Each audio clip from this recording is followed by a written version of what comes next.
সতর্কতা রয়েছে। উত্তরবঙ্গের ওপরের দিকের 5 জেলা দার্জিলিং, কালিম্পং, আলিপুরদুয়ার, কোচবিহার, জলপাইগুড়ি এই জেলাতে অতি ভারী বৃষ্টির সতর্কতা রয়েছে এবং পাশাপাশি আগামী 48 ঘন্টার জন্য মালদা, উত্তর ও দক্ষিণ দিনাজপুরেও ভারী বৃষ্টির সতর্কতা রয়েছে।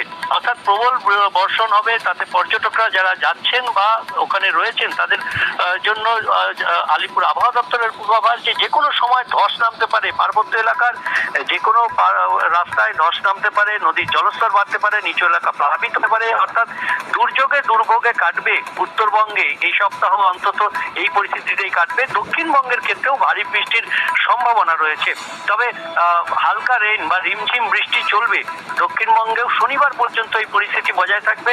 বুধবার অর্থাৎ আজ থেকে শুক্রবারের মধ্যে ভারী বৃষ্টির সম্ভাবনা থাকবে অন্তত 4-5 জেলায়, উত্তর ও দক্ষিণ 24 পরগনা, পাশাপাশি বীরভূম, মুর্শিদাবাদ, নদিয়া এই 5 জেলায় ভারী বৃষ্টির সতর্কতা থাকবে, ভারী বৃষ্টির সম্ভাবনা থাকবে।